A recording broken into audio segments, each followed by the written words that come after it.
봄비가 세차게 내리는 가운데 고은 최치원 선생님 춘향례 및 최치원 유불도 학술대회가 2024년 4월 15일 오전 11시와 오후 2시에 함양 상림 최치원 사당과 함양문화예술회관에서 각각 열렸다. 이날 최치원 사당에서 11시부터 열린 춘향례에서 진병용 군수가 초원관으로 고은 선생의 초성화를 열고 관수, 세수후, 강신례, 참신례, 헌작하고 대축이 충문낭독을 하였다.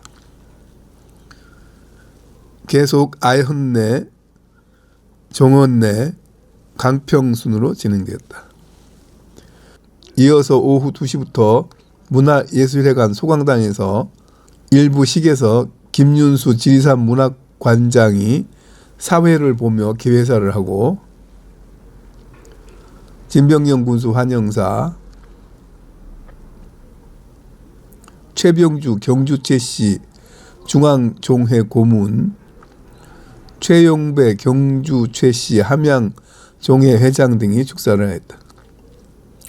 계속해서 2부 발표회에서 제1발표 최영성 교수, 동방유종 최치원의 유학사상, 제2발표 최유진 명예교수 최치원의 불교사상, 제3발표 안동준 명예교수 최치원의 가야보인법, 제4발표 김은미 교수 기억의 변제 공간으로 본 최고운전, 총평 임종찬 명예교수 등이 4시간가량의 학술대회를 마무리하였다.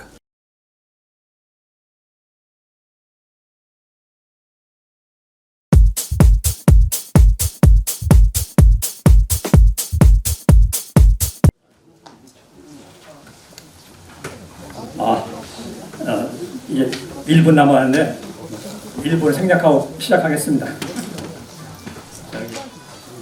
2024년도 문창호 선생 춘향대제 및 학술대회 최초원의 유불도 학술대회를 개의를 선언합니다. 먼저 국민은혜를 하겠습니다. 자리에서 일어나셔서 국기에 대한 경례와 묵념까지만 하겠습니다. 국기에 대한 경례.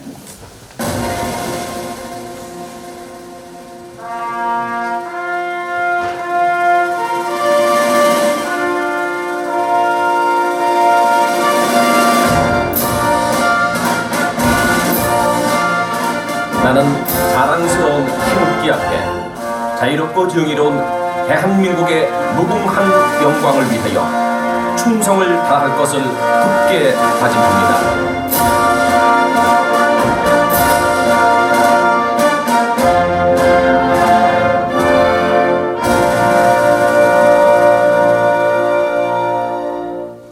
바로 그다음에는 이제 묵념으로서 순국선열과 호국영령 및 고은 최초원 선생에 대한 묵념을 하겠습니다. 다 같이 일동 묵념.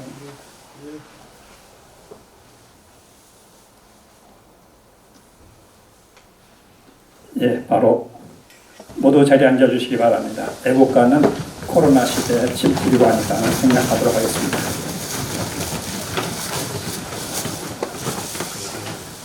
그러면은 제일 먼저 제가 대회장으로서 개사를 먼저 하도록 하겠습니다.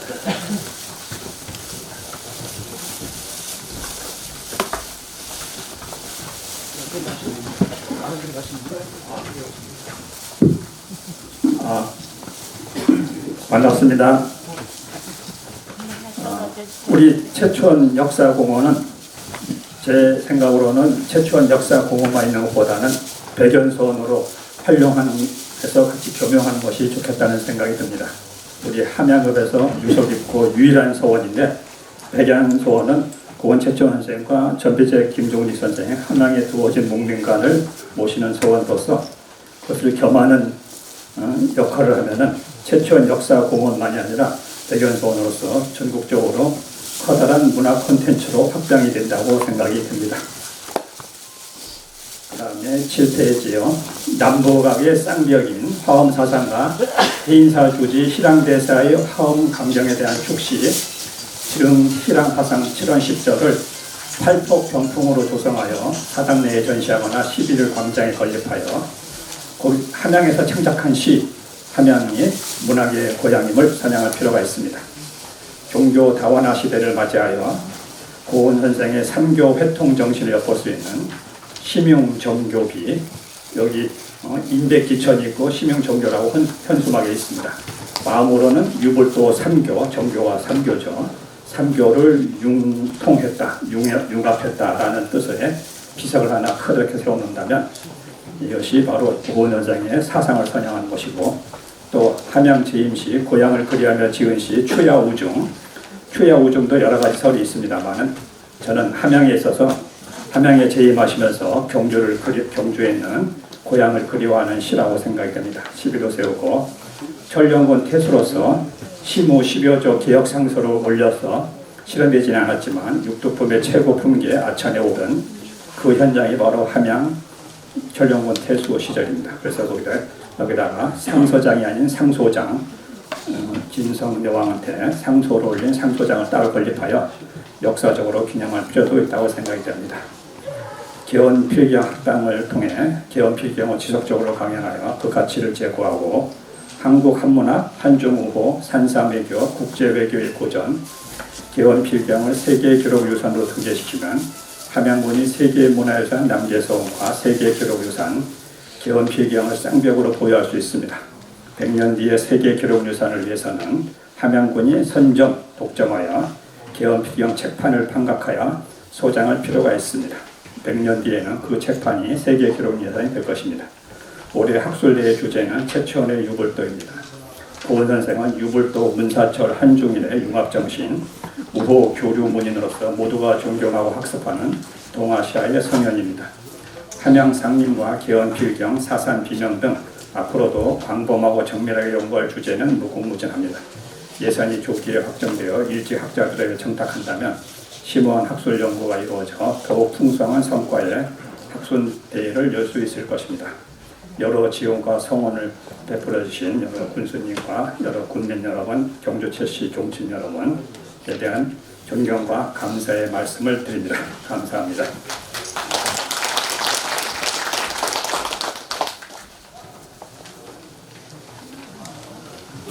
다음에는 진병의 함양 군수님의 환영사가 있겠습니다.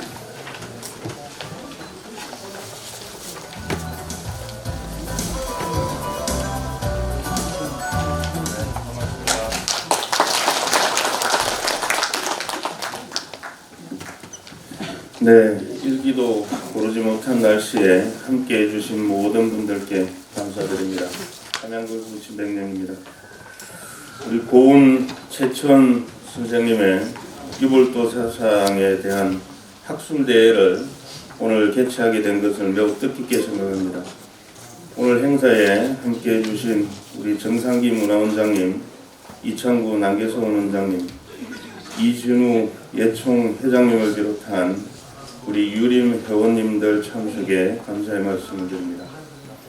특히 우리 경주 채씨 중앙정친의 최병주 고문님과 최청규 수석 부회장님을 비롯한 경주 채씨 화수의 회원님들, 우리 함양군 방문을 진심으로 환영합니다. 또한 우리 함양 관내 경주 채씨 정친의 최용배 회장님과 우리 최완식 전 함양 군수님을 비롯한 여러 정치인분들 참석에도 감사의 말씀을 드립니다. 또한 오늘 학술대회 발표를 위해 우리 군을 방문해 주신 최영성 교수님, 최유진 교수님, 안동준 교수님, 김영우 교수님, 김원미 교수님, 임종철 교수님께 감사와 우리 군 방문을 환영합니다. 우리 함양군은 최초원 선생의 위대한 유산을 품고 천년을 살아온 고장입니다. 최치원 선생은 천여 년 전 함양 태수로 부임하여 홍수로 물난리를 겪는 백성들을 안타깝게 여기어 뚝을 쌓고 물길을 돌리고 나무를 심어 생명을 살리면서 홍수를 막을 수 있는 상림숲을 조성했습니다. 최치원 선생이 상림숲을 조성한 것은 모든 생명과 인간이 다 같이 평화롭게 공존하기를 바라는 마음에서 출발했다고 생각합니다. 현재의 상림숲은 선생의 염원대로 사람과 자연이 함께 공존하며 함양 군민은 물론 전 국민들의 쉼터이자 마음의 치유숲이 되었습니다. 최치원 선생의 예민 정신 속에 생명 존중 사상과 공존을 향한 유불도 통합 정신은 갈등과 논쟁으로 분열되어가는 현대 사회를 살아가는 우리들이 한 번쯤 되새겨봐야 할 사상이라고 생각됩니다. 오늘 뜻깊은 학술대회가 우리 사회가 보다 나은 미래로 나아가기 위해 신라말의 위대한 학자 최치원 선생의 유불도 사상을 우리 사회에 어떻게 적용할 수 있을지 함께 고민해보는 시간 되시길 기원하겠습니다. 끝으로 이번 학술대회 개최를 위해 애쓰신 지리산문학관 김윤수 관장님을 비롯한 관계자 여러분들께도 감사의 말씀을 드리면서 참석하신 모든 분들 건승하시길 기원하겠습니다. 감사합니다.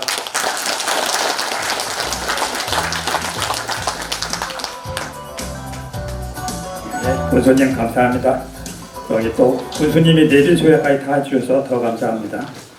여기 다음으로는 우리 경주 최씨중앙정치회 명예회장님이신 최병주 회장님의 축사를 듣도록 하겠습니다. 박수로 맞이해 주십시오.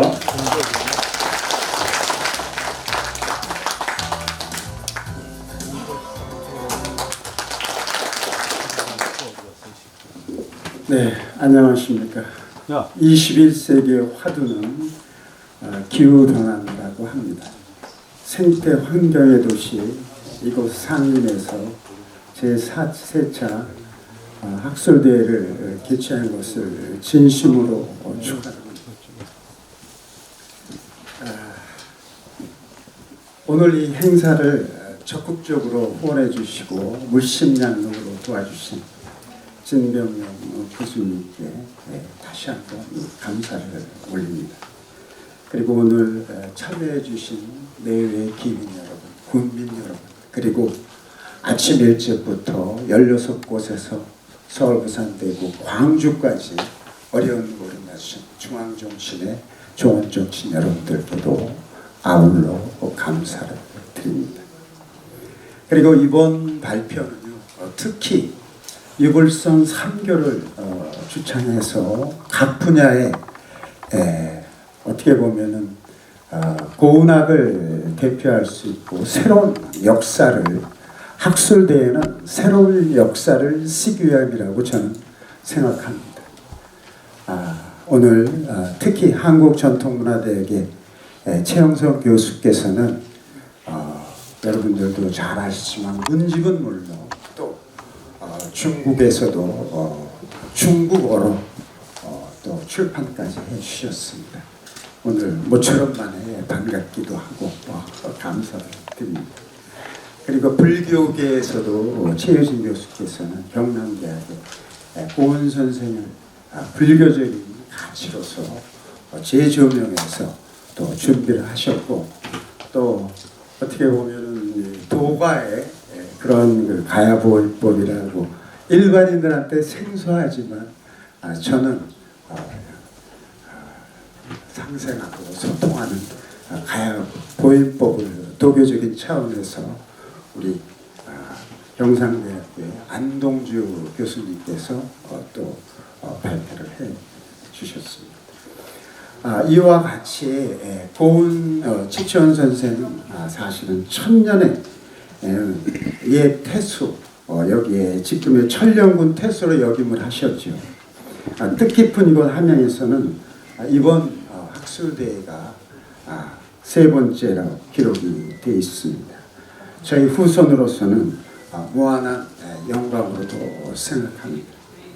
고은 최치원 선생은 동아시아를 아우르는 대학자이자 사상가, 관료로서 또한 정치가로서 현재에 이르기까지 높은 명성을 지닌 인물이기도 합니다. 특히 최치원 선생의 생애와 사상 그리고 그가 남긴 발자취를 현재에 이르러서 한중문화교류의 중요한 매개체로 그 역할을 다하고 있습니다. 특히 지난 7월에도 중국 양주시에서 신백공 당석유와 함께 최치원 기념관장 그리고 중국을 대표하는 대표단들이 이곳 함양을 방문하여 문화교류 및 군민과 함께하기도 하였습니다. 이번 학술대회를 통하여 21세기에 동북아의 번영이라는 시대적 사명에 부합하는 인물로서 고은 최치원 선생의 재조명하고 선생이 남기신 문화적, 정치적 유산을 재해석해서 새로운 시대를 이끄는 정신적 자산을 되살리기 위함이라고도 기대를 합니다. 끝으로 이번 학술대회에서 특히 여러모로 어려운 일들을 도맡아 해주신 우리 김윤수 교수님께 이 자리를 비롯해서 다시 한번 감사 말씀드리고요. 함양은 어떻게 보면은 풍류의 도시 그리고 생태 환경의 도시로서 새로운 천년을 최치원 선생님과 함께 길이 빛나기를 기대하면서 저는 마지막으로 이 생태 환경의 도시 상림이 바로 우리가 추구하는 자연 도법이기도 합니다. 인간은 땅을 섬기고 땅은 하늘을 섬기며 하늘은 자연을 섬긴다고 하셨습니다. 감사합니다.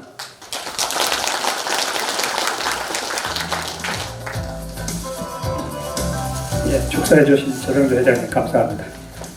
그러면 경주체시 함양 종친 회장이신 최영도 회장님 어디 계세요? 예, 축사 좀 해주시겠습니다.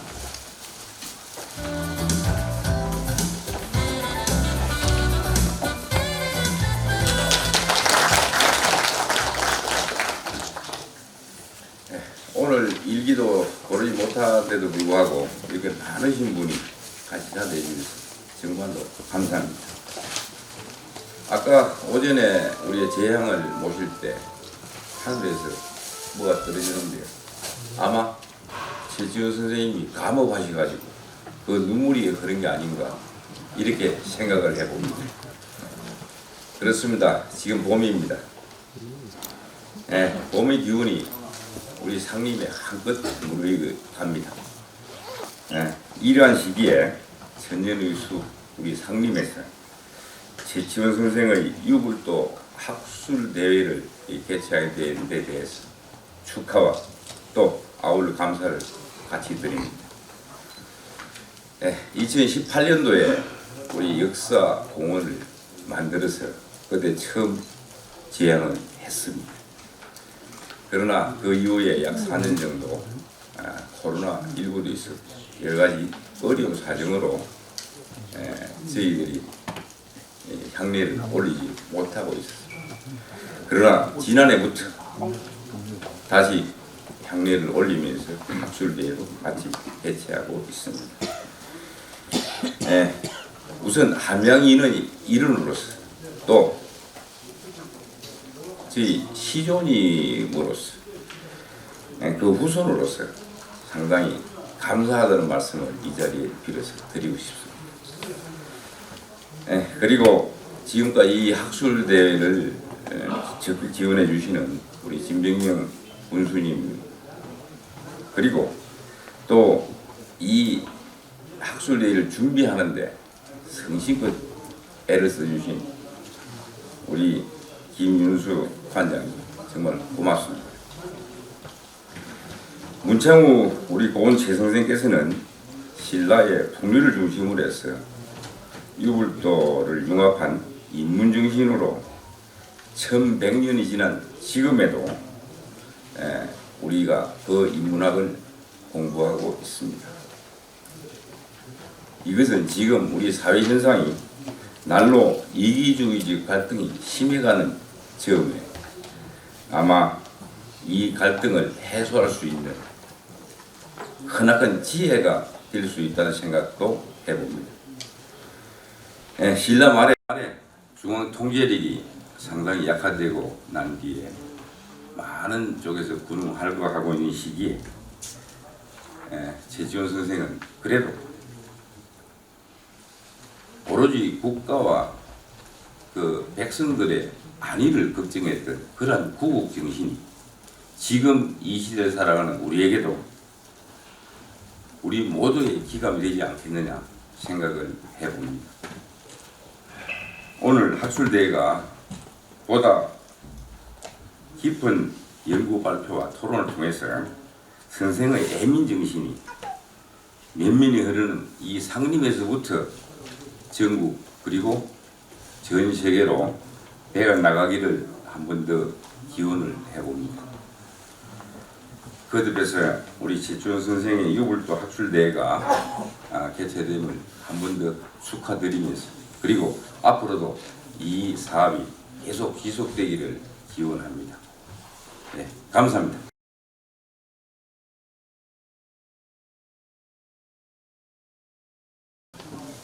최영선 교수님, 첫 번째 한국전통문화대학교 무형유산학과 교수이신 최영선 교수가 동방유정 최초원의 유학사상에 대해서 발표하시겠는데, 이분이 우리나라에서 고은학과 고은사상과 동양사상에 대해서는 최고의 권위자입니다. 최고의 권위학자인 최영선 교수를 큰 박수로 좀 맞이해 주세요. 방금 과분한 말씀을 해주셨는데, 제가 1984년부터 그 사산비명을 번역하기 시작해서 1987년에 단행본으로 냈습니다. 그러고 보니 한 30년이 된 것 같으네요. 예, 연구한 지가 연조가 좀 됩니다. 자, 오늘 저는 6.25 사상을 가지고 말씀을 드릴까 합니다. 최고원 선생은 6.25 불교, 도교 어느 하나 가지고 말씀드릴 수 있는 분이 아니시죠. 그러나 이제 속속들이 6.25 불교, 도교의 면면을 보려고 해서 오늘 아마 이런 기획을 한 것 같습니다. 그 최치원 선생은 잘 아시다시피 문묘에 배양된 동국 18인이시죠. 가끔가다 그런 얘기를 전 듣습니다. 문묘에 배양됐으면 나름대로 이유가 있을 건데 그 이유가 뭐냐? 좀 근거를 말해달라. 이렇게 얘기를 합니다. 참 말하기 쉽지 않더라고요. 최고원 선생은 6.25에 관한 전문 저서를 낸 적이 없습니다. 여러 가지 글을 썼는데 그 가운데 그 키워드, 굉장히 중요한 키워드를 톡톡톡 중간에 박아놨죠. 그거를 이제 풀어놔야 얘기가 되는 겁니다. 제 글도 사실 그걸 전부 뽑아내서 그걸 이어 붙인 거거든요. 보통 사람들은 최치원 선생이 왕건이 고려를 세우는데 도움을 많이 줬다라고 해서 문묘에 배양됐다 그렇게 얘기를 합니다만은 그거는 말하기 좋아하는 사람들 얘기고요. 제가 봤을 때 이분은 보통 동국의 유정이라고 하는데 동국의 유정이란 말을 들어야 되는 분이시고요. 당연합니다. 제가 제목을 그렇게 붙여봤습니다. 자, 최치원 선생의 영정 가운데 가장 잘된 영정이라고 하죠. 이게 무성서원에 있는 초상화입니다. 자, 육두품의 한 너무 잘 아시죠? 최치원 선생 우리나라에서 최고로 시초죠. 조기 유학의 시초라고 합니다. KBS 역사 스페셜에서 한번 다룬 적이 있습니다. 조기 유학을 출판 전문이다라고 이름을 붙였습니다. 이분이 중국으로 유학을 갈 때 영암 상대포에서 떠났다고 하는 기록들이 있는데 상당히 설득력이 있다고 생각합니다. 이 어른은 12살에 가셨는데, 자, 그럼 생각해 보십시오. 중국에 누가 있기에 12살이란 말이에요. 혼자 갈 수도 없는 거고 분명히 거기에 보호자가 있어야 되는데 누가 있었나? 먼저 유학 간 분으로 당신의 친형인 현준이라고 하는 스님이 계셨습니다. 그 삼국사기 열전에 나오죠. 동복형 현준이라고. 이분이 종남산으로 먼저 유학을 가 계셨는데 형이 계시니까 아마 유학 가기가 쉬웠을 겁니다. 자, 그리고 14세 이후에 여기서 12달에 가는데 약 2년 정도의 이제 준비 기간을 거쳐서 14살에 국자감에 들어간 걸로 추정이 됩니다. 당나라 국자감 14살이 되어야 들어갑니다. 그 이전은 못 들어갑니다. 자, 국자감에 입학 후에 6년 만에 빈공진사에 급제를 합니다. 빈공과라고 하는데 그거는 이제 우리가 보통 부르는 말이고 공식 명칭은 아닙니다. 빈공진사가 맞습니다. 그리고 율수현의를 지내다가 황소 토벌군 사령관 고병이라는 사람에게 나아가서 투신을 합니다. 저 좀 써달라. 능력 있는 사람이다. 시와 여러 가지 문학 작품을 보여주고 그걸로 자기를 써달라고 한 거죠. 요새 같은 이력서 같은 건데 그걸 내고 바로 채용이 된 겁니다. 이 고병이라는 사람은 엄청나게 최공원 선생을 돌봐줬습니다. 아주 부모 같은 사람이죠.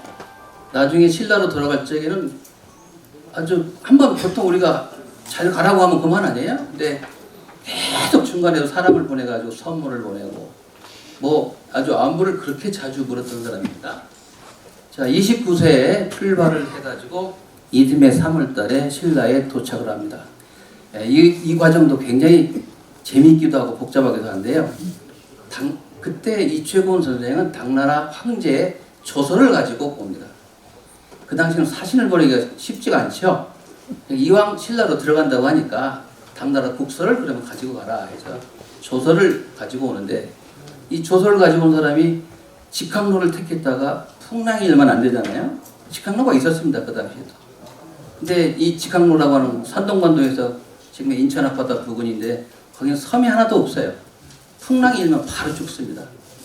그래서 이렇게 사신들은 대체로 산동반도를 통해서 오는 길을 지향을 하고 요동반도 쪽을 건너서 지금으로 치면 평안도 앞바다를 건너서 이렇게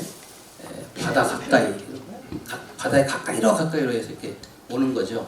시간이 많이 걸렸습니다. 거의 반년 이상이 지났죠.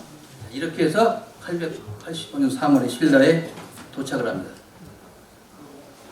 자, 아까 계엄필경 얘기가 나왔습니다만은 계엄필경은 9세기 말 당나라 역사 연구의 귀중한 사례입니다. 당나라 실록에 빠져 있는 내용이 들어있다니 뭐 얼마나 중요한 사례입니까? 육심원이라는 사람이 당문수표, 당나라 여러 가지 그 문헌 자료 가운데 빠진 것을 집어넣었는데 거기에 무려 10권이 실렸습니다. 계엄필경이 20권인데 20권 가운데 반이 실린 거죠. 실록 가치를 인정받습니다. 이건 제 얘기가 아니고 중국 당원평이라는 사람이 한 말이에요. 자, 계엄필경집은 1834년에 전라도 관찰사 서유구가 목활자로 간행을 했습니다. 서유구라는 사람은 원래 최치원에 대해서 그렇게 관심 있는 사람은 아니었습니다. 근데 전라도는 최고원 선생이 영남에서 출생하셨지만 그분이 꽃을 피운 거는 호남이거든요. 호남 지방으로 가서 호남 지방에서 특히 그 사사한비명을 비롯해서 불교 쪽, 그다음에 그 도교, 심선사상 이쪽에 호남에서 아주 굉장히 각광을 받았거든요. 가서 보니까 참 대단하거든요. 최치원 열기가 대단한.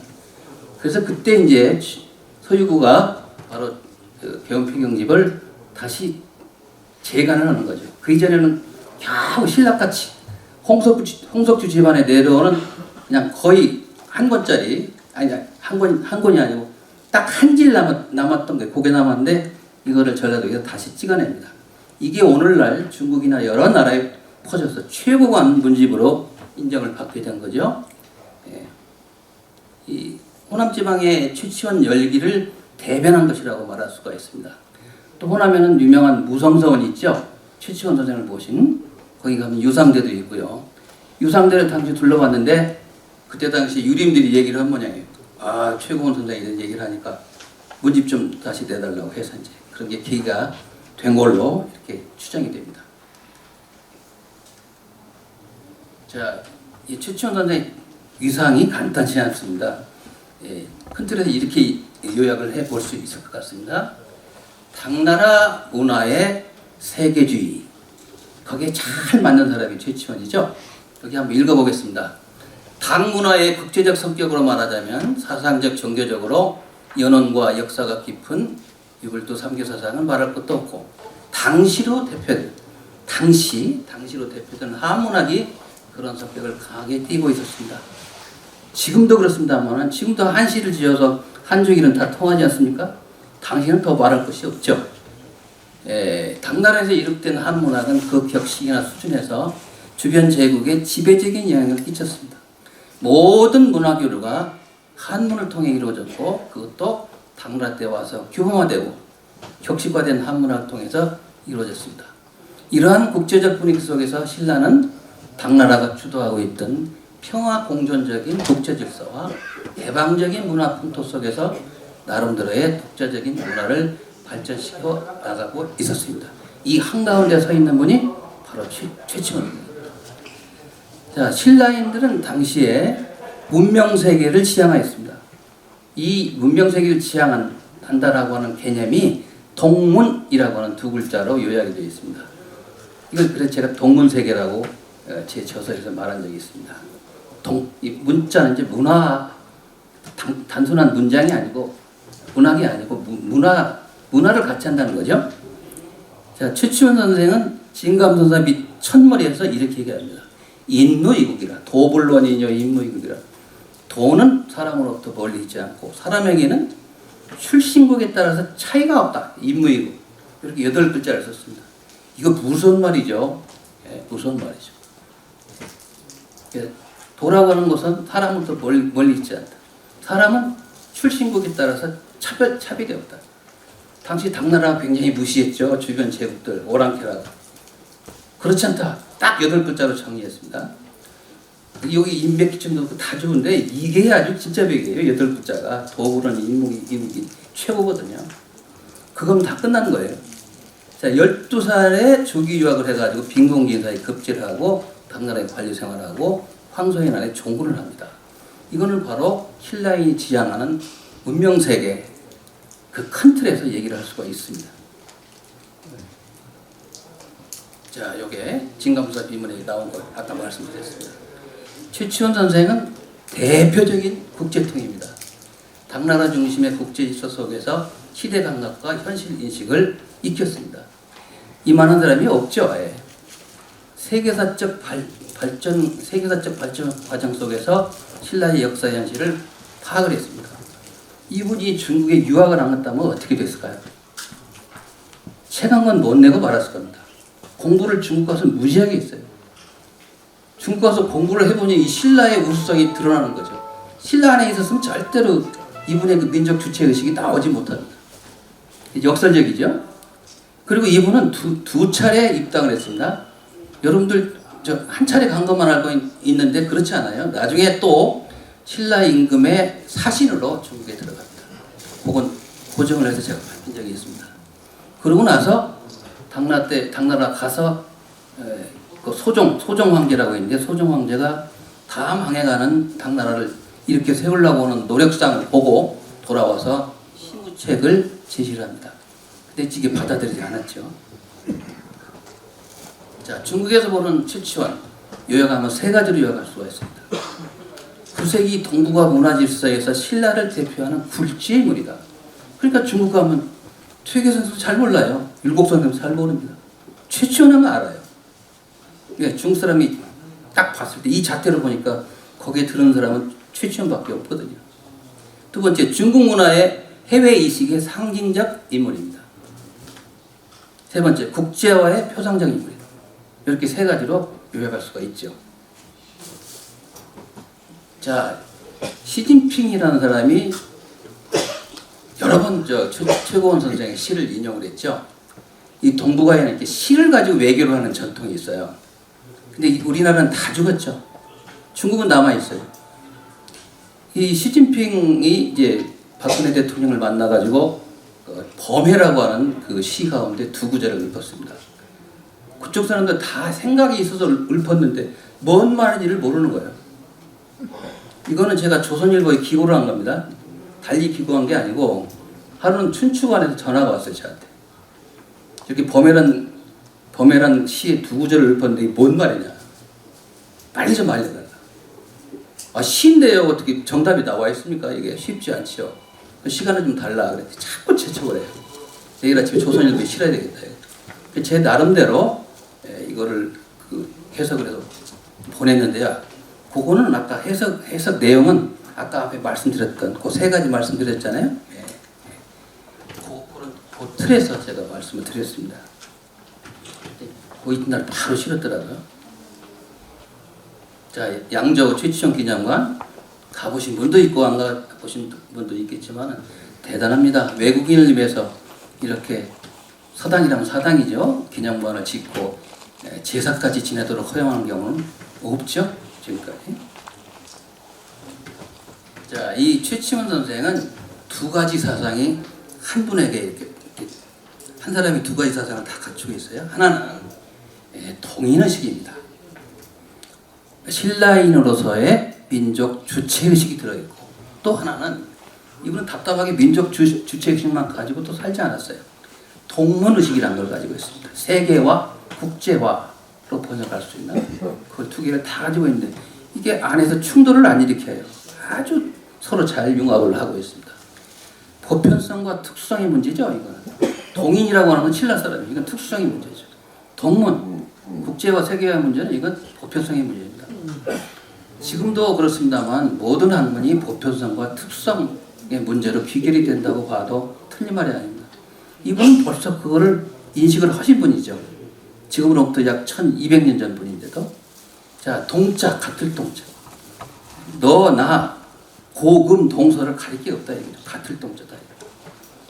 그 다음에 문화라는 거고요. 그 다음에 사람. 사람은 다 다르죠. 출신국이 다르잖아요. 이렇게 글자 몇 가지를 가지고 보편성과 특성의 문제를 쫙 이렇게 얘기를 해놓고 있습니다. 그런데 보통 사람은 어떻습니까? 외국에 유학을 가면 우수한 문화에 푹 빠져들어가지고 그냥 미국 사람 다 되는 거예요. 중국 사람 다 되는 겁니다. 근데 이분은 중국에서 공부했는데 신라에 돌아와서는 오히려 민족 주체사상 쪽으로 방향을 틀었으니 이런 대단한 분이 어디 있냐 이 말이에요. 자, 다시 한번 그 요약을 하겠습니다. 동인의식은 우리의 민족의 정신적, 사상적 밑뿌리를 캐고자 한 데서 나온 것이라고 할 수가 있다. 특히 최치원이 말하는 현묘한 풍류도를 지닌 우수한 문화민족으로서의 강한 긍지가 동인의식, 민족 주체의식으로 표출되었음을 엿볼 수가 있다. 현묘한 풍류도, 이거 어디서 볼 수 없어요. 우리나라에만 있는 거란 얘기죠. 중국 유학을 마치고 신라로 귀국한 뒤 그의 두드러진 움직임을 보면 거의 모든 면에, 특히 사상, 종교적인 면에서 우리의 정체성을 찾는데 초점이 맞춰져 있다. 이게 제가 중간에 요약하는 겁니다. 한마디로 말하면 이 최치원 선생은 동인의식의 전도사요, 동문의식의 전도사다. 이렇게 말씀을 드릴 수가 있을 것 같습니다. 요새 국제화 세계화 문제, 최고원 선생이 1000년 이전에 얘기했던 이 궤도 위에서 흘러가고 있잖아요. 그러니까 이분은 문헌상의 인물이 아니고 역사상의 인물이 아니고 현재로 살아있는 인물이라고 봐야 된다는 거죠. 자, 이 문명세계를 지향하는 최치원의 동문의식은 그의 표현대로 기러기가 오직 태양을 만을 생각하듯이, 기러기는 태양만 보고 댕기잖아요. 그 얘기를 했습니다. 수양시사라. 다른 거 아닙니다. 수준 높은 문화를 이루기 위한 일념으로 선진 문명을 추구하는 것이다. 최치원은 문화적, 민족적 뿌리를 제대로 인식하고 이것을 바탕으로 국제화를 추구하겠다. 이게 다른 거 아니잖아요. 뿌리 있는 국제화죠. 우리는 국제화 세계화는 얘기인데 뿌리가 없어. 뿌리 있는 국제화가 해야 되는데 이번은 벌써 그거 얘기를 했습니다. 그래서 이분의 이제 그런 사상 속에서 문화적 융평 정신을 엿볼 수가 있습니다. 우리께 최고야라고 하면서 딴 것은 다 거부하는 그런 게 아니고 다른 나라의 우수한 문화까지 받아들여서 문화적으로 융평이란 말은 그냥 평등이 아니고 상향 평등이죠. 위로 끌어올려서 다 똑같이 높은 평등을 추구하자는 거죠. 융평 정신을 엿볼 수가 있다. 이 최치원은 한나라 한민족의 문화가 자기의 정체성을 확립한 뒤라야 바람직한 국제화가 이루어질 수 있다고 후인들을 깨우치고 있습니다. 자, 이분은 이거 잘 보십시오. 이거 보통 보면은 그냥 휙휙 넘어가는데요. 이 민족 문화를 보편적 가치 기준으로 개념화하고 해석하고 설명했습니다. 우리 제왕년대력 인용돼 있죠, 삼국유사에. 거기 보면 신라의 임금들을 다 왕으로 표기했다고 막 비판하잖아요. 거서관, 차차왕, 이사궁, 마리간, 이 신라의 고유한 왕칭이 있는데 그걸 갖다 다 왕으로 바꿨다고 사대주의에 찌든 사람이라고 그러지 않습니까? 조금만 달리 생각해 보세요. 제왕년대력은 중국 사람까지 볼 것을 염두에 두고 쓴 책이다 이 말이에요. 그럼 중국 사람한테 박혁거세 거서관이라고 해보세요. 뭔 줄 알겠어요? 그냥 한 조그마한 부족 집단의 추장 정도로 알겠죠. 국제적인 왕이라고 하는 국제적인 개념으로 써야 알아들으니까 그렇게 쓴 거란 말이에요. 향악작품도 마찬가지죠. 이분은 우리나라 음악을 소개하면서 앞에 향악이라고 붙였어요. 이거 우리 거다. 근데 안에 보면 중국의 고사성을 끌어들여가지고 웬만하면 중국 사람도 다 이해할 수 있도록 그렇게 만들었습니다. 간단치 않아요. 그리고 여기 계신 분들 비문에다 주석 다신 거 보셨습니까? 이분은 비문에 주석을 달았어요. 예를 들자면 밑에 이거 하나만 들겠습니다. 그 진감수사 비문에 보면 이런 게 나오죠. 진감수의 어머니 고씨가 낮에 혹시 잠이 들었는데 꿈에 어떤 스님이 나타나가지고 말이죠. 얘기를 하더라는 거야. 나는 어머니의 자식이 되고 싶습니다. 근데 거기 보면 암이라고 돼 있죠. 암이 중간에 보면요. 괄호 암이라고 써놓고 주석을 달았습니다. 방언 미모라. 이건 신라의 방언인데 중국말로는 어머니 모자를 어미를 뜻한다고 주석을 달아놨어요. 이런 게 많습니다. 세상에 비문에다 주석을 단 사람이 어디가 있어요? 이분은 그렇게 자부심이 대단했어요. 중국 사람까지 다 볼 걸 염두에 두고 글을 썼다. 그 다음에 우리의 것을 세계의 것으로, 이게 한류문화죠. 그 선구입니다. 넓게 열린 마음으로 우리의 문화와 전통을 가장 민족적이고 원형적으로 잘 살려서 세계에 널리 알리는 것이 바람직한 세계화다. 이분의 평소 생각입니다. 자, 이제 유교 얘기를 하겠습니다. 이런 테두리 안에서 유교가 나오는 거예요. 이분은 인간 주체, 자, 하늘이 있죠. 하늘, 땅이 있죠. 정신, 종교, 사상에 해당되는 게 있고, 그 다음에 물질에 해당되는 지가 있어. 그 가운데 사람이 있습니다. 지가 아무리 위대하다 하더라도 사람이 빠져버리면 아무 의미가 없잖아요. 그래서 사람인자에 초점을 둔 인간 주체를 밑바탕에 깔고 철학을 펼치신 그런 분입니다. 도불원인 있는 홍도, 이게 다 유교 경전에 나온 말이죠. 이걸 끌어다가 자기 철학을 갖다 만든 겁니다. 모든 사람에게는 도는 사람에게서 멀리 있지 않고 사람이 등이 도를 얻는다. 사람인 자가 두 개 들어갔어요. 진리의 보편성은 인간 주체에서 찾아야지 다른 데서 찾는 게 아니다. 서양처럼 말이죠. 저 멀리 초월적인 데서 찾는 게 아니라 사람에게서 찾아야 한다. 사람의 정신에게서, 마음에서 찾아야 한다. 그런 얘기입니다. 인간학적인 시각이죠. 인간 주체란 구체적으로 말하면 바로 나고 우리입니다. 그래서 철학의 기본이 뭡니까? 너 자신을 알라 그거 아니에요? 그래서 주체를 스스로가 파악하려는 것이 다름 아닌 자각이고, 이 자각을 통해서 주체의 파악을 추구하는 것이 바로 철학입니다. 이렇게 볼 때 최고원 선생의 전문 저술을 많이 내고 그래야 유학자로 대접받는 게 요거 딱 8글자만 가지면 얘기가 되는 거예요.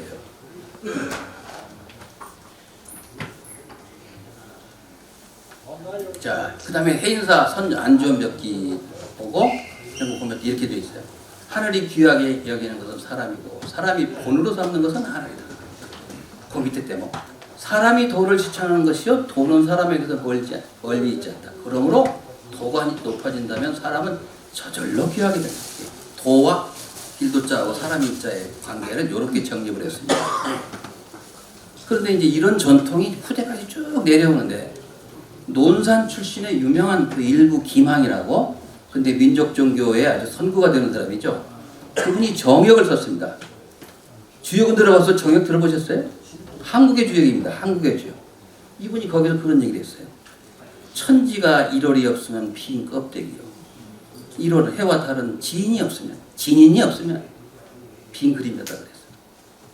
뭔 얘기일까요? 인간 주체가 최고다 이거예요. 다른 거 아니에요. 사람이 빠지면 아무런 의미가 없다라는 거죠. 자, 그래서 요약하자면 인간 존중 사상은 한국 사상의 전통이고 동양 사상의 본질입니다. 최치원 선생이 문명에 배양된 이유를 다른 데서 찾을 거 없습니다. 바로 인간학적 자각의 전통 수립에서 찾아야 합니다. 이게 바로 문명에 배양된 이유라고 나는 생각합니다. 최치원 선생이 전한 메시지는요, 다른 거 아닙니다. 종교도 인간을 위해서 있어야지, 예? 그렇지 않습니까? 종교를 위한 종교는 말이 안 되는 거죠. 인간을 위한 종교. 그 다음에 사람을 죽이는 과학이 무슨 필요가 있어요? 예? 인간을 위한 과학이 되어야 한다라는 것을 이 최치원 선생의 인간 주체 사상에서 뽑아낼 수가 있습니다. 자, 이런 최치원 사상의 전승과 맥락을 보면요, 상당히 재밌습니다. 이분은 한 사람인데 1인 3색이에요. 3색뿐이겠습니까? 1인 8색, 10색도 되겠죠. 아주 8색조의 매력을 지닌 분입니다. 앞에서 보면 앞의 모습이 있고 뒤에서 보면 뒤의 모습이 있죠. 다릅니다. 사상적 기조는 유불선이 막 나눠져 있지만 사실 이거는 풍류도의 다 수렴이다. 하나로 수렴이 된다. 하나에서 세계가 나오고 세계가 하나가 되고 한다는 그런 얘기입니다. 이게 천부경의 정신하고 통하는 거죠. 그리고 유불선은 가는 길은 다르지만 종착점은 같다. 이렇게 봤습니다. 예. 목포에서 타면 호남선이고 여수에서 타면 전라선이죠. 서울역에서 만나요. 똑같습니다. 그 다음에 이분은 유학자면 유학자인데 유자 뒤에 선자를 붙였어요. 유선이라고 불린 대표적인 사람이죠. 유학자이면서 선인입니다. 그런데 이러한 그 여러 가지 이제 뒤에서 불교를 했네, 도교를 했네 이런 비판에도 불구하고 이분은 문명의 배양이 되신 분이죠. 동국 18년에 한 분입니다. 유교를 높이 평가합니다. 그러나 이분은 간단치가 않아요. 단군 이래 전통 선교의 중추적인 인물입니다. 그리고 교화선을 아우른 불학의 대가입니다. 어떤 스님이 최고원 선생을 능가하겠습니까? 그 높은 경지를. 자, 이제 이분의 사상적 맥락은 단군, 모한여, 최치원, 이규보, 김시섭, 서산대다 휴정, 그다음에 이제 후손이기도 한 최재우, 그다음에 아까 정혁을 쓴 일부 키마. 저는 이분들을 고운 라인이라고 생각합니다. 그 학맥이에요, 학맥. 도통이. 자, 이규보. 이분은 아주 자기 글에서 최치원 선생을 엄청 높입니다. 이분은 또 호도 배군이에요. 운자들입니다. 이게 우연한 게 아니에요. 최재우는 수운이죠. 이분은 배군입니다. 운자 라인의 두 번째 인물인데요. 민족 고유의 선도를 강조하고 동명한편을 저술해서 민족 주체성을 고양했습니다. 이게 최치원 선생의 정신 그대로 반영한 거예요. 김치섭, 최치원의 사상적 정신적 후계자 의식입니다. 삶의 발자취도 똑같아요. 유교를 중심으로 해서 화엄과 선을 아우렀습니다. 도맥의 중추적 인물이죠. 제가 사는 부여에 무량석에 돌아가셨는데 이분이 바로 그 최치원의 중간 사상적 계승자입니다. 휴정 스님, 휴정 서산대사 휴정이죠. 전라도에서 사산비명을 비롯한 유교가 최치원의 불교 사상이 연구가 된 것은 휴정 때문에 그렇습니다. 이분이 사산비명을 갖다 놓고 막 제자들한테 가르쳤어요. 이거 읽어야 된다. 이거 중요하다. 그래서 그 뒤로부터 전라도 지역에서 엄청나게 많은 주석사가 나왔어요. 대단하죠. 삼각구감을 쓴 것도 최치원 선생한테 배워서 그렇게 한 거예요. 그거 뽑아서. 문인 제자에서 최치원의 연구가 시작이 됐다는 거. 이쪽에서는 경주 쪽에서는 최치원 선생이 중요하다는 분만 알았지 왜 중요한지를 몰랐는데 호남 지방에서 연구가 됨으로써 오늘날에 여기까지 오게 된 거죠. 그렇게 본다면 이제 정치적으로는 영원함이 나눌지 모르지만 최고원 앞에서는 영원함이 없어야 돼요. 자, 그 다음에 유일이라는 사람인데요. 저기 연담 유일이라고 하는데 이분은 해남에 가면 대흥사라고 있죠. 거기 18분의 대종사가 이분이 사산비명 서문을 써가지고 이퇴계를 딜이 깠어요. 그 당시 학풍이 유불선 삼교를 다 하는 분위기인데 왜 영글지인이라고 부처에 아첨했다고 최공을 갖다 딜이 까냐 비판한 사람입니다. 누구도 한마디도 못했어요. 이분이 용감한 사람이죠. 그 다음에 이제 선도계를 최치원 선생의 영향을 받은 걸로 소설이 나오고요. 역사사가 나오고 대표적인 게 최고원죠. 아까 좀 이따 누가 아까 발표하실 겁니다. 규원사와 완전히 선도 계열의 역사관에 입각해서 쓴 거죠. 이렇게 본다면 신채호 선생이 무슨 뭐 4대 모아주의니 뭐니 그렇게 얘기했습니다만 절대 그렇게 보면 안 돼요. 신채호 선생은 최치원의 문집 한 줄도 안 읽은 사람이에요.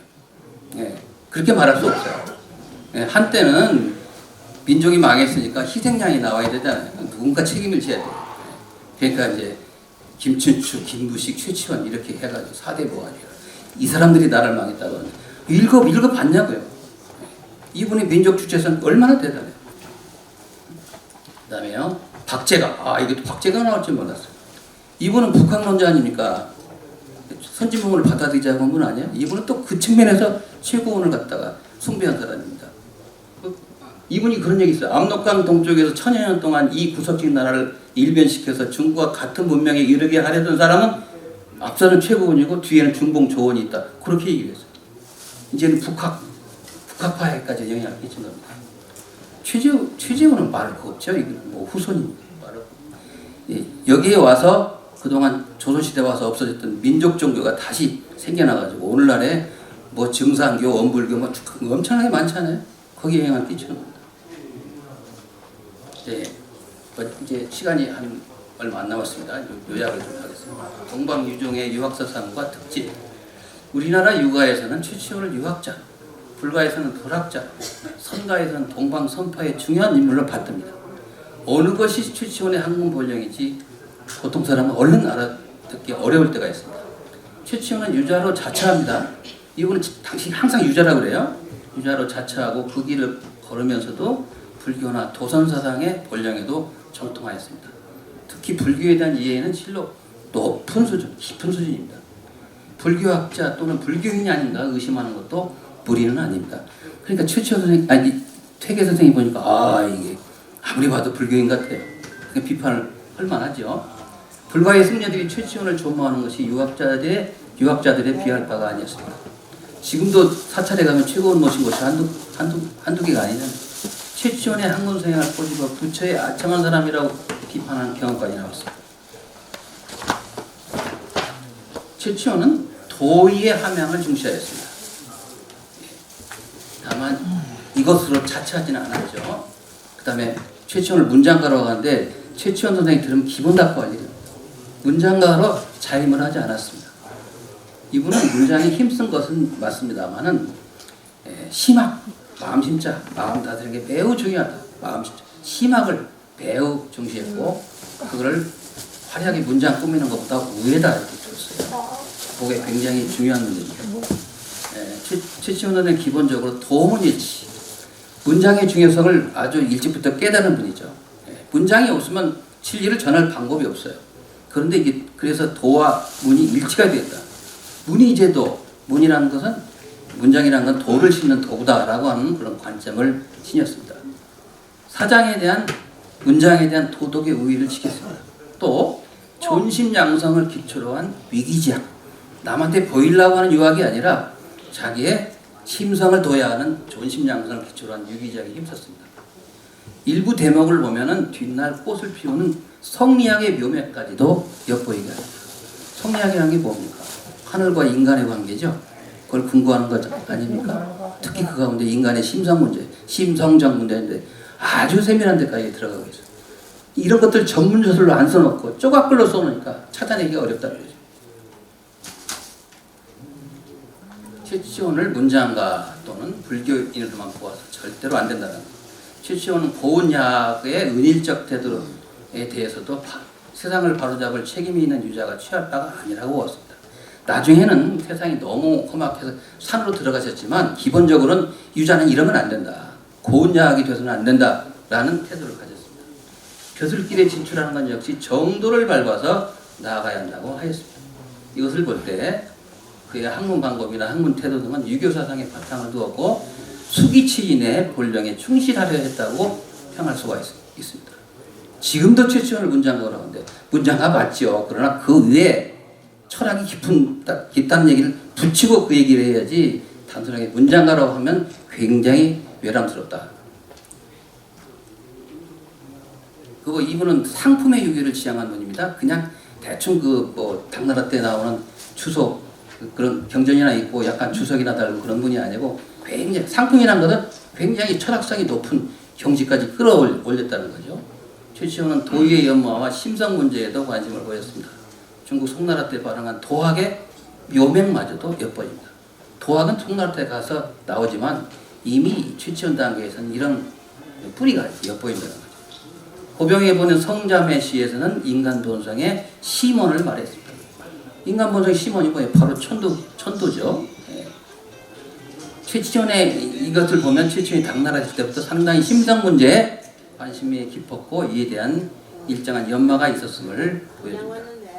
요 성과 천도의 문제를 이끌어온 이면에는 유교에도 도교, 불교에 못지않는 형이상학적 경제가 있음을 강조하려는 의도가 숨어 있었습니다. 사실 당나라 때까지만 하더라도 유교는 윤리 도덕이에요. 철학이 아니었어요. 형이상학적 경제가 없다고 굉장히 낮춰보고 그랬거든요. 거기에 대한 굉장히 반발을 가지신 분이 바로 최고원 선생님입니다. 자, 2분 남았습니다. 2분 안에 끝내겠습니다. 최치원이 상품의 유교를 지향하였으면 신감수사 비문의 첫머리에서도 엿볼 수가 있습니다.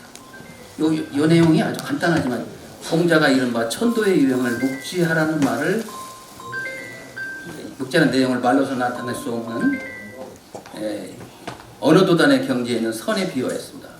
이거 간단한 것 같지만 아주 상당히 수준 높은 비유고 이게 공자가 그런 말 하잖아요. 나는 말하지 않는다. 하늘이 무슨 말을 하더냐. 너네 그 내용 나잖아요. 이거는 선에다 비할 만한 굉장히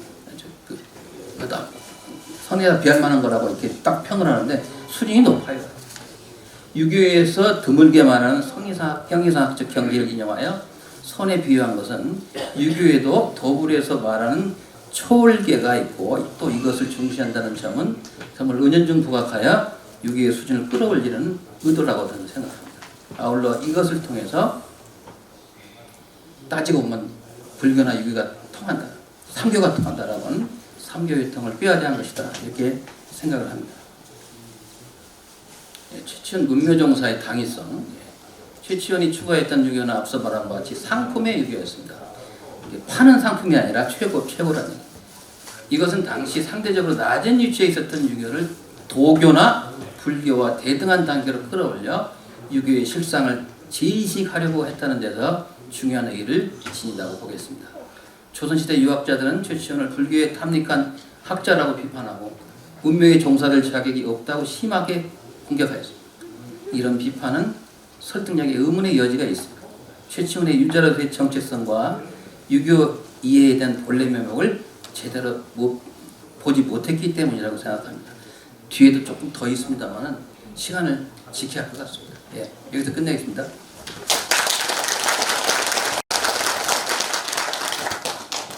예, 감사합니다. 여러분들 우리 명불허전이란 말이 딱 맞죠? 우리 고운사상, 동양사상의 최고 권위 학자 우리 최영선 교수님한테 다시 한번 큰 박수 좀 부탁드립니다.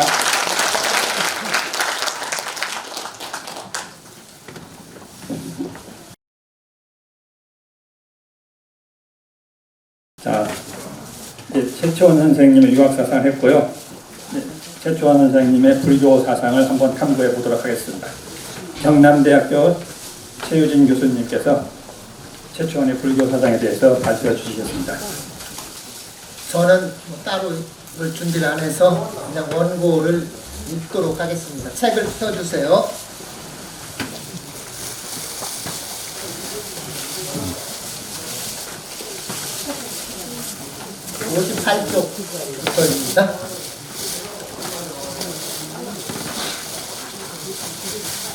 예. 안 들어갔다?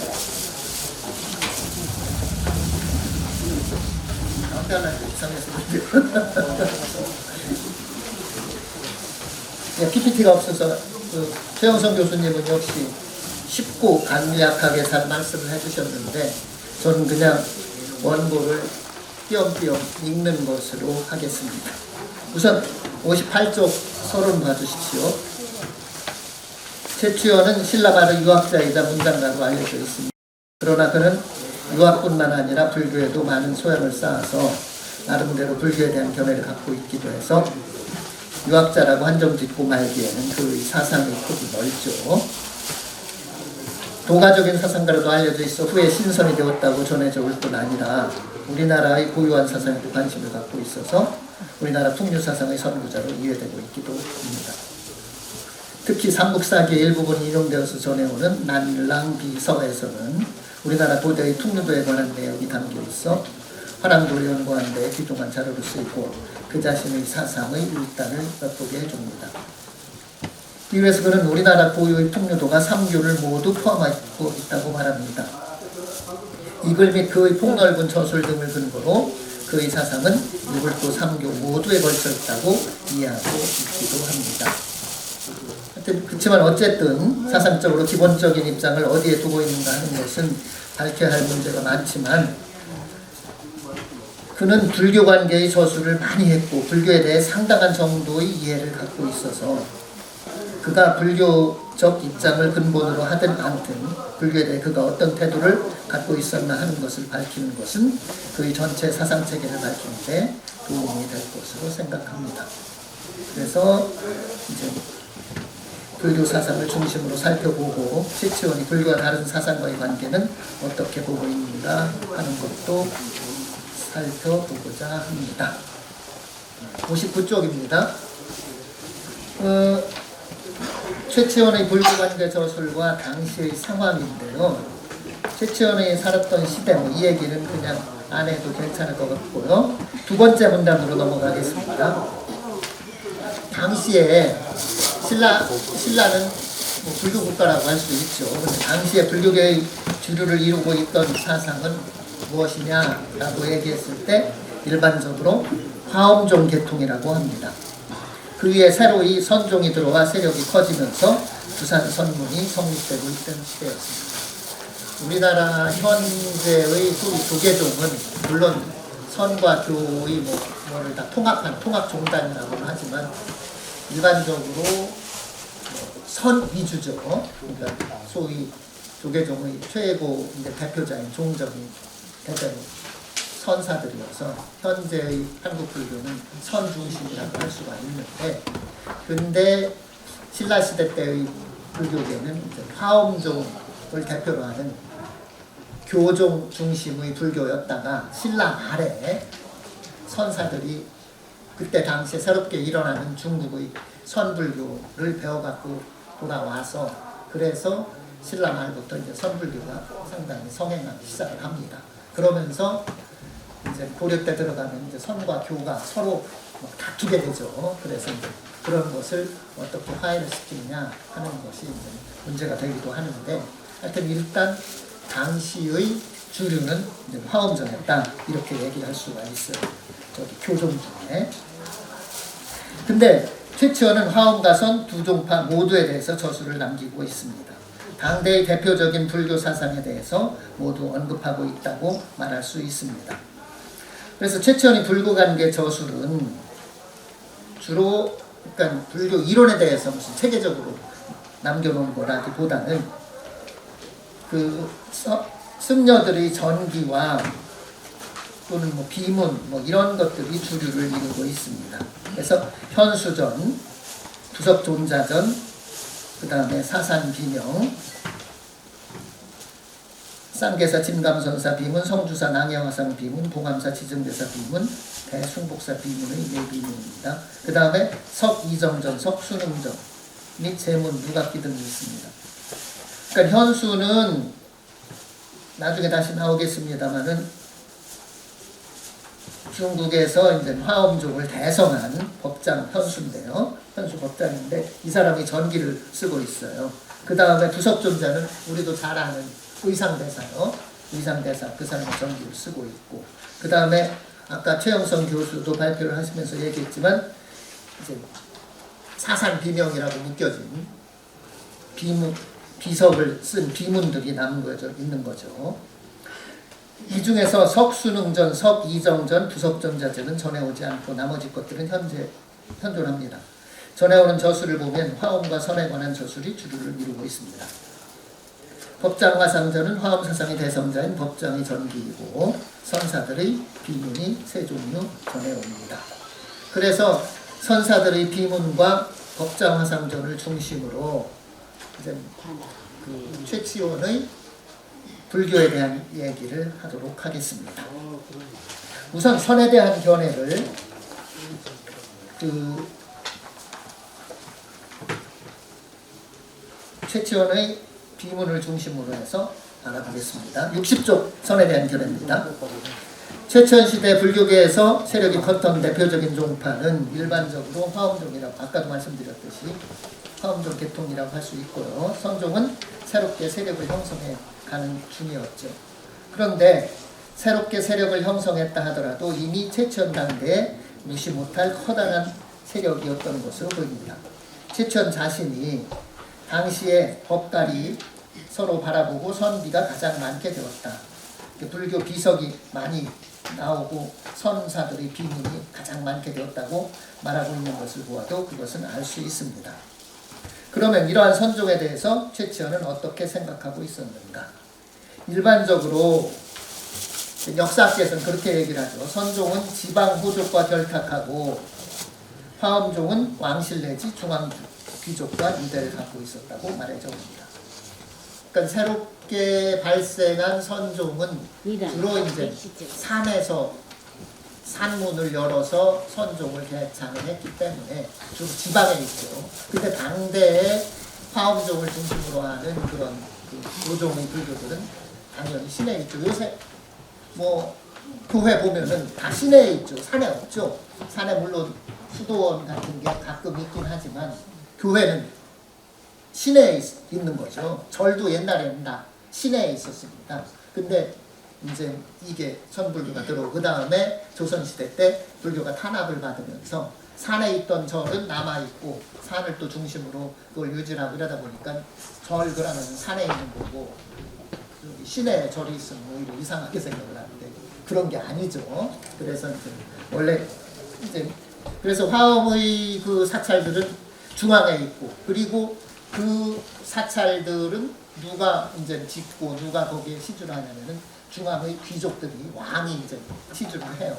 그런데 재미난 건 이 선불교가 들어와서 선사들이 이제 활동을 하면서 지방 호족들과 연결이 됐다고는 하는데 근데 이 선사들의 비문을 지은 것이 이제 최치원이 지어서 이제 그게 현재까지 남아 있는데 그 선사들의 비문을 지으라고 명령을 내린 건 누구냐? 왕이 명령을 내리거든요. 그런 걸 보면은 이게 선사들과 왕과 또 밀접한 연관을 가졌다는 얘기죠. 그러니까 단순히 그냥 지방 호족과 선종, 화엄종과 중앙 귀족 뭐 이렇게 이야기하기는 좀 힘들지 않을까 하는 것이 이제 제 생각입니다. 그 다음으로 넘어가도록 하겠습니다. 60쪽입니다. 60쪽에 최치원의 선에 대한 견해를 알 수 있는 주된 자료는 당연히 선사들의 비문이죠. 근데 모두 악명에 작성된 것으로 그 자신이 자발적으로 하는 것이 아닙니다. 따라서 비문 작성 자체가 선종에 대한 호의를 증명한다고 말할 수 없고 또 선종에 대해 좋지 않게 생각했다 하더라도 그것이 그대로 비문에서 드러나기는 어려울 것입니다. 그러나 전체를 검토해 본다면 선종에 대한 그의 태도를 알 수 있을 것입니다. 먼저 낭해화상 대궐 고광탑 비명을 보면 낭해의 선종에 대해서 대사께서는 덧없는 말세에서 무인무과의 신비한 종지를 널리 펴서 알리셨는지라 라고 말하고 있습니다. 선종의 선지를 무인무과로 파악하고 있습니다. 종래의 교종적인 불교와는 성격이 다르다는 것을 확실하게 인식하고 있었음을 여기에서 알 수 있습니다. 그러니까 선불교 종제에 대해서 아주 확실하게 딱 잡고 있는 것이 최치원이었던 것 같아요. 다음으로 심학과 구학에 대한 그의 말에서 선종에 대한 태도를 볼 수 있습니다. 그는 다음과 같이 말하고 있습니다. 심학자는 높고 구학자, 심학자, 마음을 연구하는 학자, 입으로 하는 학자, 심학자, 구학자 그렇게 생각할 수 있겠죠. 그러나 옛날의 분자는 아니 그러므로 옛날 이분자는 배우는 바를 삼가사였다. 그러나 심학자가 덕을 세웠다면 부학자도 말을 남겼을 것이니 저 덕이라는 것도 혹 말에 의지하고서야 일컬어지는 것이고 이 말이라는 것도 혹 덕에 기대어서 썩지 않고 오래도록 전할 것이다. 일컬어질 수 있다면 심히 능히 먼 후레자에게 알려질 것이요 썩지 않는다면 말 또한 옛사람들에게 부끄러움이 없을 것이다. 심학자, 부학자가 무엇을 지칭하는가? 넓게 보면 심학자는 불교를 공부하는 사람을 가리키고 부학자는 유학자 내지 를 가리키는 것을 볼 수 있다. 그런데 마음을 강조하는 것이 선종이라는 것을 생각한다면 심학자를 선종의 승려로 해석할 수 있을 것이다. 낭해화상이 마음을 중시하는 선종의 교율을 배워온 것을 이렇게 지칭하고 있다고 볼 수 있습니다. 마음을 공부하는 것도 중요하죠. 말도 역시 중요하다고 볼 수 있고 심학자가 세운 것을 덕으로 파악하고 있는 데에서 유교적인 입장에서 선종을 파악하고 있음도 알 수 있습니다. 선종은 불림 문자를 세우지 않죠. 교회별절, 가르침 밖에서 따로 전해져요. 직지인식, 직접 사람의 마음을 가리켜서 자기 본성품을 보아서 부처를 이루는 것, 견성, 성부를 이상으로 합니다. 경전적인 권위를 인정하지 않고 오로지 마음을 중시하는 것이 선불교의 태도죠. 그래서 이것은 최치원이 낭해화상의 선수행을 설명하는 데에서도 나타납니다. 최치원도 선종의 그런 주장에 대해서는 당연히 잘 알고 있었습니다. 다음이 그의 예는 생략하고 넘어가도록 하겠습니다. 62쪽입니다. 필묵을 버리고 수행하는 낭해화상의 모습을 그리고 있고 마음을 중시한다는 것을 말하고 있습니다. 경전적인 것이 필요 없고 마음만이 가장 중요하다는 것이 선종의 주장이라는 겁니다. 선종은 집착이 없는 마음, 모든 속박에서 벗어남을 이상으로 삼고 있음을 알고 있었던 것입니다. 그 다음에 그 인용한 것은 생략하고요. 마지막 문단입니다. 62쪽. 선종이 전래하기 이전까지의 우리나라 역사에 대해서, 불교 역사죠. 어느 종파가 우월하다거나 열등하다는 평가 없이 객관적으로 기술하고 있습니다. 그러니까 최치원이 우리나라 불교의 역사에 대해 서술하고 있는 것을 잠깐 봐도 그러니까 불교에 대해서 확실하게 아주 해박한 지식을 갖고 있었음을 알 수가 있습니다. 근데 최치원이 특별한 종파의식을 갖고 있지 않았다고 저는 생각합니다. 일반적으로 소승교로 취급되어 낮게 평가되는 아비달마 대비바사론에 대해서도 특히 낮춰보고 있지는 않은 것입니다. 교종 내부의 종파에 대해서 구별하는 의식이 없고 선종과 교종과를 구분하여 어떤 것이 우월하다는 종파의식도 없었던 것으로 보입니다. 이 기록 다음의 선종의 전례에 대해 서술하고 있지만 이제까지 교종의 잘못을 선종이 나와서 고쳤다는 식의 평가는 없습니다. 선종이 초기에는 받아들여지지 않았다는 사실과 그 후의 선종의 발달에 대해 객관적으로 서술하고 있습니다. 최치원은 이상과 같이 우리나라 선종의 역사와 경전을 무시하고 마음을 중시하는 선종의 존재를 소개하고 있습니다. 그러나 그가 그것이 과연 선종이 옳고 그것이 최고다라고 생각했는가 하는 별개의 문제입니다. 기존의 불교는 잘못되었고 선이야말로 가장 훌륭하고 문자는 필요 없다는 주장으로까지 나아가진 않고 있는 것으로 보입니다. 문자를 중시하는 문장가인 그가 그런 주장에 동조할 수는 없을 것입니다. 오히려 말의 중요성을 강조하는 것이 최치원의 입장이라고 할 수 있습니다. 앞에서 심학자, 부학자로 나눠 말할 때도 부학자로 자처하면서 말도 또한 중요하다고 말의 중요성을 강조하고 있는 것이 그 이해입니다. 그래서 인용된 건 생략하고 이상과 같이 본다면 최치원은 마음을 중시하고 문자를 중시하지 않는 선종의 입장은 잘 알고 있었지만 그것에 동조하지는 않는 입장이었다고 할 수 있습니다. 그렇다고 그것은 그가 말을 중시하는 문장가이고 유교적 경전을 중시하는 유학자였기 때문이었다고 말할 수 있을 것입니다. 다음으로는 최치원의 화엄에 대한 견해를 살펴보도록 하겠습니다. 화엄에 대한 견해는 화엄종의 대성자인 법장의 전기인 63쪽 맨 마지막 줄입니다. 법장 화상전과 우리나라 화엄의 개조라 할 수 있는 의상의 전기인 두석존자전, 그리고 해인사의 창건주인 화엄종 승려인 순응과 이정의 전기인 석순응전, 석이정전을 저술했습니다. 이러한 저술을 보아서도 그가 화엄에 깊은 관심을 갖고 있었던 것을 알 수 있습니다. 이 가운데서 현존하는 저술은 법장 화상전밖에 없으므로 그것에 의해서 최초의 화엄에 대한 경우를 좀 이제 살펴봐야 되겠습니다. 법장 화상전, 법장은 아까 법장 화상전을 뭐 현수전이라고도 표현하는 데서 알 수 있듯이 현수 국상 법장이라는 사람인데요. 법장은 의상과 거의 동시대 사람이에요. 의상보다는 약간 어린 사람이긴 한데, 하여튼 중국에서 화엄종의 대성자, 화엄종이 중국 그러니까 불교 교종 불교에서 가장 대표적인 화엄종인데, 그 화엄종의 대표자가 말하자면은 법장이다, 이렇게 말씀드릴 수가 있어요. 근데 이 법장은 의상과 동문수학한 사이예요. 그러니까 의상이 중국으로 유학 가서 지역 문화에서 배우고서 귀국을 하는데, 그때 이 법장이라는 사람도 지역의 제자였었고, 그런데 이제 고려시대 때 전해져 오는 얘기에 의하면은 둘이 이제 지역의 가장 높은 제자여서 의상한테는 의지라는 뜻을 지녔다 하는 의지라는 호를 내리고, 그 다음에 법장한테는 문지라고 하는 그런 호를 주었다, 이런 얘기가 전해져 올 정도로 하여튼 그 지역 문화의 쌍벽을 이루는 그런 두 제자였는데, 의상은 이제 신라로 귀국했고 또 그 다음에 저술도 많이 남기지 않은 데 반해서 이 법장이라는 사람은 그야말로 중국의 화엄종을 개성하는 중국의 뭐 이론적인 불교 승려 중에서 뭐 거의 첫째나 아니면 둘째 정도 갈 정도로 뛰어난 그런 사람이죠.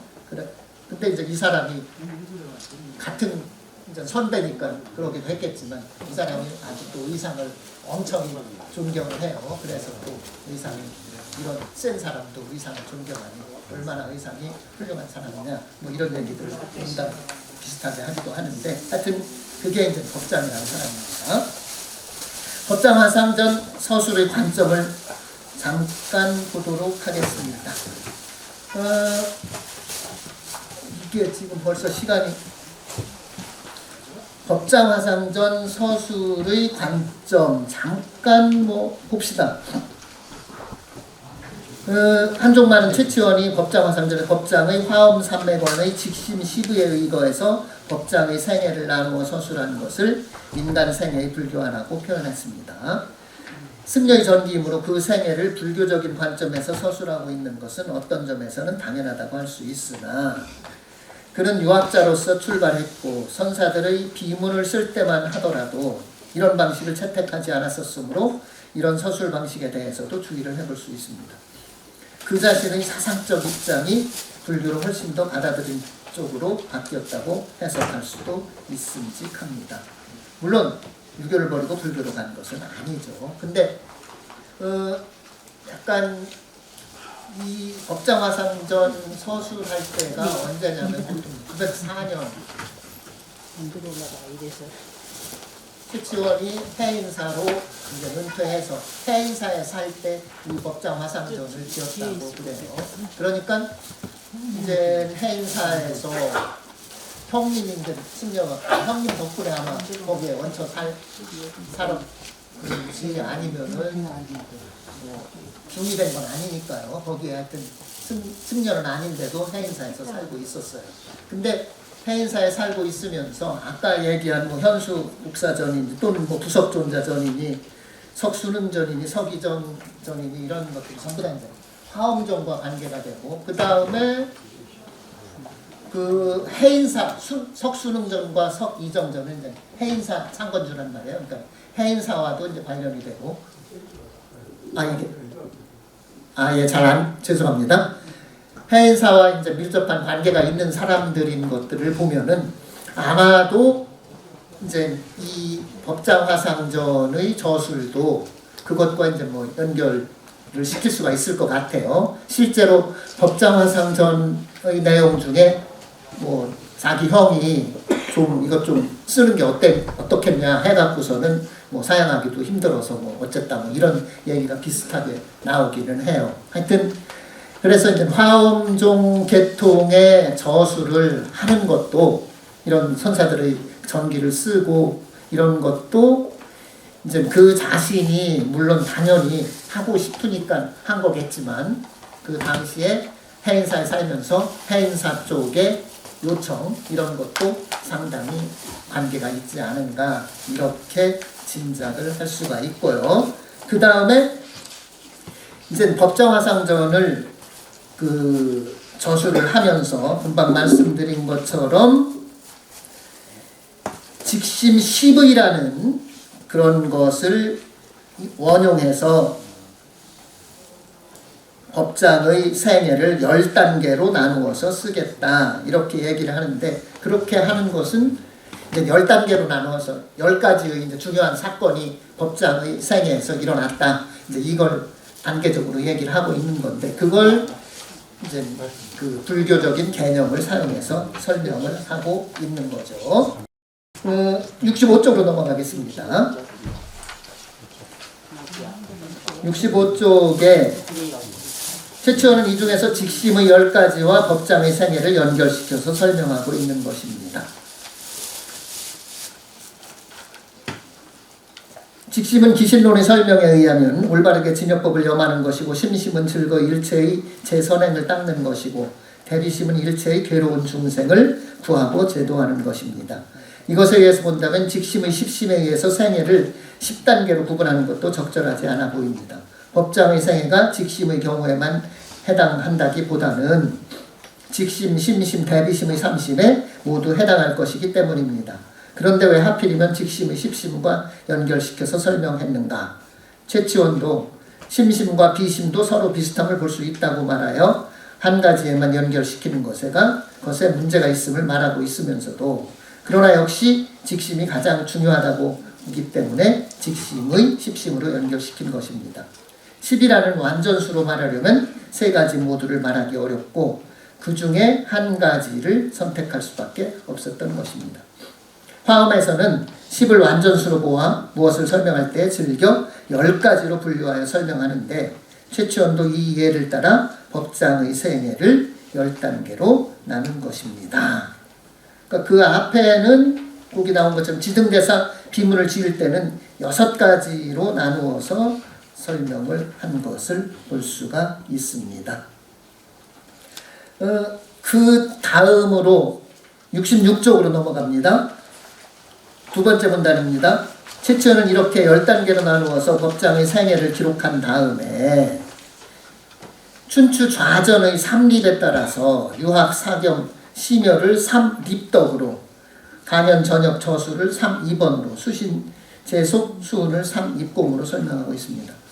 그러니까 3립이라는 것은 그 인간이 세상에 남기는 것 중에서 가장 중요한 것이 춘추의 얘기에 의하면은 덕을 세우는 거, 그 다음에 말을 세우는 거, 그 다음에 공을 세우는 거, 이것이 중요한데 그 중에 가장 중요한 것은 역시 덕을 세우는 거다. 뭐 이런 식으로 유교에서는 얘기를 하는데 그런 유교적인 개념을 들어서 불교 승려인 법장의 생애를 또 설명하고 있는 거.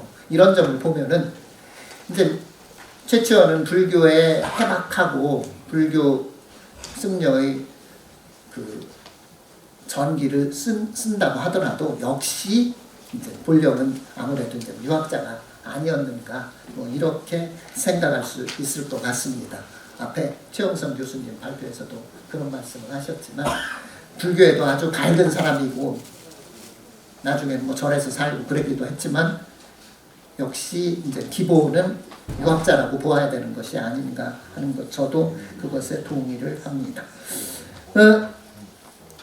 68쪽입니다. 화엄 사상에 대한 구체적인 견해인데 이건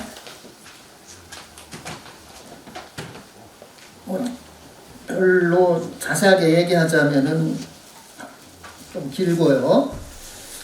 69쪽 두 번째 문단으로 가겠습니다. 화엄 사상가인 법장의 뛰어난 점은 그 이론적인 면에서 일반적으로 인정되는데 법장 화상전에서는 법장의 저술이나 번역에 대해서도 말하고 있지만 종교적 영의성도 많이 말하고 있습니다. 최치원이 자료로 삼은 기본 자료가 그런 것을 중심으로 해서 서술해서 그렇기도 하겠지만 종교적 영의성이 불교의 중요한 한 요소라는 것만은 틀림없습니다. 최치원 자신도 법장이 훌륭함으로 그렇게 여러 신비한 일이 나타난다고 보고 있다고 해석할 수도 있을 것입니다. 임금이 명령을 해서 기우제를 지내는데 기우제가 아니라 기설제인가요? 그거 지냈는데 그걸 지냈더니 눈이 왔다, 어쨌다, 이런 얘기들이 하여튼 그 법정화상전에 나타나고 있어요.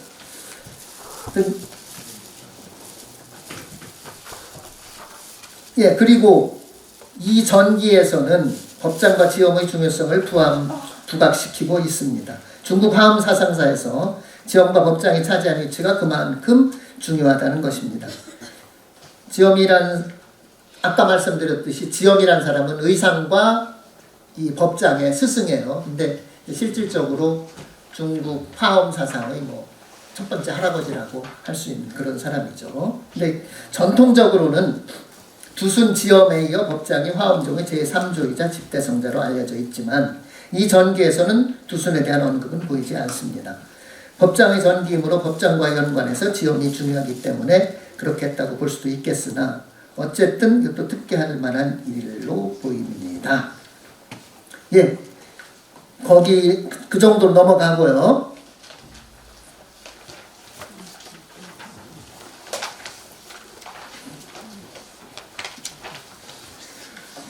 한마디 69쪽 맨 마지막 줄을 한번 읽어보는 게 좋을 것 같네요. 법장의 화엄에 대한 해설이 그렇게 확실하고 알기 쉬웠다는 것이다. 그리고 그러함으로 해서 돈점, 양원, 문의, 쌍미 하게 되었다고 설명하고 있습니다. 그러니까 법장이 돈과 점을 다 두 가지, 돈은 문득 한꺼번에 가는 그 돈교의 가르침이고 점은 차근차근 간다는 그런 가르침인데 두 가지가 다 원만하게 되고 문의 쌍미, 글로 나타내는 것과 그것의 의미가 둘 다 모두 아름답게 되었다. 그러니까 이것을 완전히 다 달성한 것이 법장이다. 이런 식으로 설명을 했다는 거예요. 그 다음에 화엄에 대한 견해는 그 정도로 얘기를 하고 마지막으로 불교와 다른 사상의 관계에 대해서 보도록 하겠습니다. 최천은 스스로를 부유 또는 유문의 말학이라고 말하고 있는 데서 알 수 있듯이 스스로를 유학자로 자처했습니다. 또 승려들의 전기를 저술할 때에도 합리성을 강조하고 있습니다. 역시 유학자의 안목이 들어가고 있습니다. 또 다음 문장입니다. 최치원은 법장 화상전을 찬할 때에도 화엄 사상을 받아들이면서도 유교적인 입장을 버리지 않은 것으로 보입니다. 사기의 삼립을 말함이 그것입니다. 그 다음에 유불도 삼교에 대한 그의 발언으로 가장 유명한 것은 난당 비서에서의 말입니다. 71쪽. 이거 누구나 잘 아는 얘기지만 다시 한번 읽어보자면 우리나라에 현묘한 도가 있는데 이를 풍류라고 한다.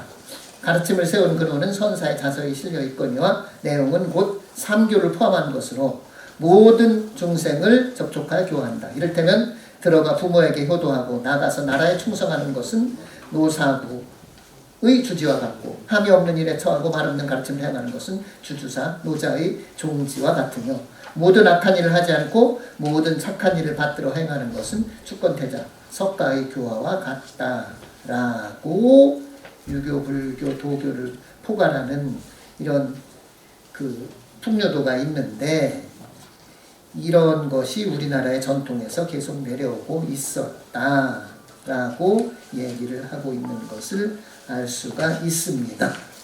그 다음 얘들은 이제 유교와 도교와 불교 이런 것들이 비슷하다는 그런 얘기들인데 지금 시간이 없어서 더 이상 얘기를 하기가 어려운데요. 하여튼 결론만 잠깐 읽고서 얘기를 마치도록 하겠습니다.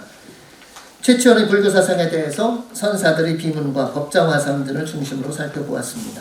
최치원은 기본적으로 유학자였습니다. 그의 불교에 대한 견해를 살펴보아도 그 자신 유학자였으므로 불교를 말한다고 유교 입장을 포기하는 것은 아니었습니다. 그 입장 기본적으로 유교인 것입니다. 그러나 그는 당시의 많은 사람들이 별 무리 없이 유교, 불교를 함께 받아들이는 것처럼 역시 유학자이면서도 불교에 대해서 깊은 관심을 가지고 있었습니다. 그리고 불교에 대한 저술을 할 때에도 유교적인 저술을 많이 인용하고 불교학자와는 다른 태도가 나타났습니다. 하지만 그 이런 태도를 유교에 입각한 불교 해석이라고까지 볼 수는 없을 것 같습니다. 기본적으로 유교, 불교가 근본 진리에서는 다를 바가 없다는 태도를 견지하였기 때문에 불교 저술을 하면서도 유교 경전 등의 인용이 많은 것으로 보아야 할 것입니다. 불교와 유교가 전혀 다른 것으로 생각했다면 자유롭게 오가면서 두 종교의 경전을 인용하지는 않았을 것입니다. 그리고 최치원이 불교의 종파 중에서 선종과 화엄종 중에 어느 쪽에 더 우호적이냐 하는 것은 말하기 어렵지만 초기 왕명에 의해서 선사들의 빔을 지을 때는 모든 종파에 대해서 객관적인 태도를 유지했다고 볼 수 있을 것 같고 나중에 해인사에 은거하고 나서 화엄종 승려들이 전기를 저술하면서 화엄에 대한 이해를 기피하고 그것에 우호적으로 되어갔다고 추측할 수 있습니다. 그러나 그가 종파의식을 갖고 다른 종파에 대해 비판적이었다고 해석하기에는 무리가 따릅니다. 그 입장은 기본적으로 삼교 회통적이고 유불도 삼교 회통적이고 또 불교의 각 종파에 대해서도 나름대로 중요한 가치가 있다고 인정하고 있기 때문입니다. 불교를 훌륭하다고 평가할 때 한 종파에 한정되는 의미로 불교를 훌륭하다고 보고 있지는 않은 것입니다. 불교 인류안에 적용될 수 있는 일반적인 불교의 중요성을 말하고 있는 것입니다. 오로지 마음이나 모든 것을 융해한다거나 하는 관점에서라기보다는 모든 선을 행한다거나 삼보를 중히 여긴다거나 도를 실현한다든가 하는 점에서 불교를 훌륭하다고 보고 있는 것입니다. 결론적으로 기본적으로 유학자이면서도 자유롭게 불교 세상을 받아들이고 있는 것이 최치원의 사상적 태도라고 말할 수 있을 것입니다. 네, 이상으로 마치겠습니다. 고맙습니다. 네, 감사합니다.